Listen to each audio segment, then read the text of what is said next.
चुनावों के आते ही नेताओं के बीच दल बदल का खेल शुरू हो जाता है। जो पार्टी सूबे में मजबूत दिख रही होती है और जिसकी जीतने की संभावना ज्यादा होती है, नेताओं का झुकाव उस तरफ हो जाता है। यूपी में विधानसभा चुनावों की प्रक्रिया शुरू हो चुकी है, तो ऐसे में यहाँ दल बदल का खेल भी अब चरम पर पहुँच चुका है और इस खेल में सबसे ज्यादा नुकसान होता दिख रहा है सत्ताधारी दल बीजेपी को और फायदे में दिख रही है मुख्य विपक्षी दल सपा।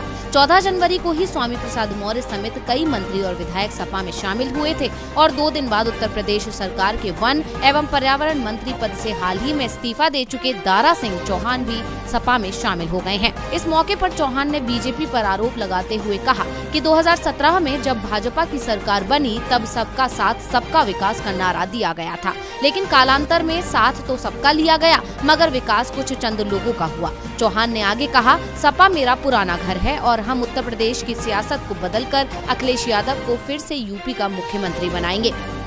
चौहान के पार्टी में शामिल होने के बाद सपा प्रमुख अखिलेश यादव ने बीजेपी पर निशाना साधने के साथ जातिगत जनगणना पर बड़ा बयान भी दिया। उन्होंने कहा है कि सरकार में आते ही 3 महीने में जाति जनगणना करवाएंगे। इसके साथ ही सीएम योगी पर निशाना साधते हुए कहा कि दिल्ली वालों ने पहले ही उनकी गोरखपुर विदाई कर दी है, इन्होंने सिर्फ तोड़ने की राजनीति की है, हम लोग पॉजिटिव और विकास की राजनीति करेंगे। उन्होंने कहा कि बीजेपी झूठे सर्वे में कुछ भी दिखा सकती है, लेकिन सच्चाई हम जानते हैं और जमीन पर ये कूटे जा रही है। अब जातिगत जनगणना का मुद्दा उठाकर सपा ने एक और बड़ा दांव चल दिया है।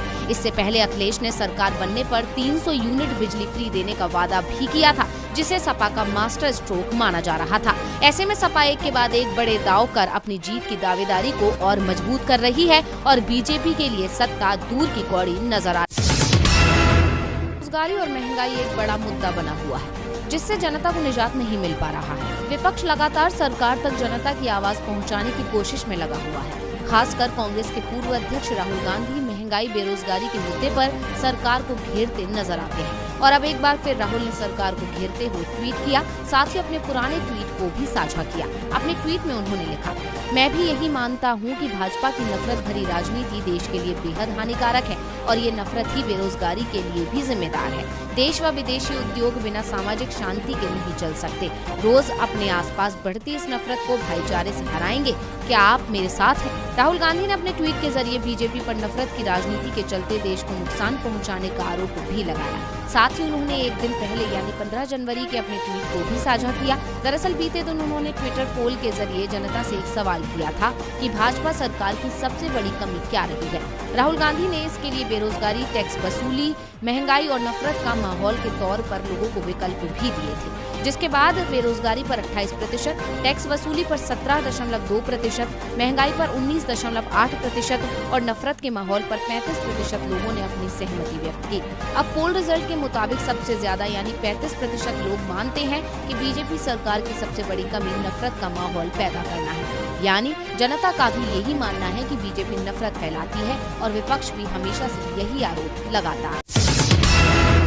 देश में 5 राज्यों में होने वाले चुनावों की तारीख का ऐलान होते ही राजनीतिक दलों ने अपने प्रचार प्रसार को और तेजी दे दी है। इसके अलावा अब सभी दल अपने उम्मीदवारों की लिस्ट भी जारी करने में लग गए हैं। उसी कड़ी में बीते दिन उम्मीदवारों की लिस्ट की बरसात हुई। कांग्रेस ने पंजाब में तो बसपा, बीजेपी और रालोद ने उत्तर प्रदेश में उम्मीदवारों की लिस्ट जारी की, जिसके बाद बीजेपी विपक्ष के निशाने पर आ गई और कांग्रेस ने बीजेपी की लिस्ट को लेकर उस पर गंभीर आरोप लगा दिए।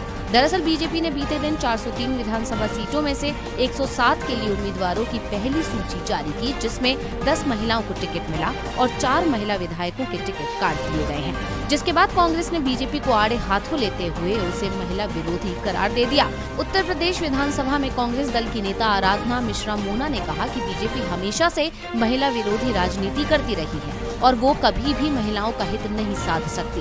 उन्होंने कहा कि बीजेपी की लिस्ट में सिर्फ रसूखदार महिलाओं को ही जगह मिली है, जबकि कांग्रेस पार्टी ने न सिर्फ अपनी 40% सीटें महिलाओं को देने की प्रतिज्ञा पूरी की है, बल्कि अपनी पहली सूची में असमानता, अन्याय के खिलाफ संघर्ष कर रही महिलाओं को विधानसभा में चुनकर आने और अपनी बात को पूरे देश के सामने प्रमुखता से रखने का मौका दिया है।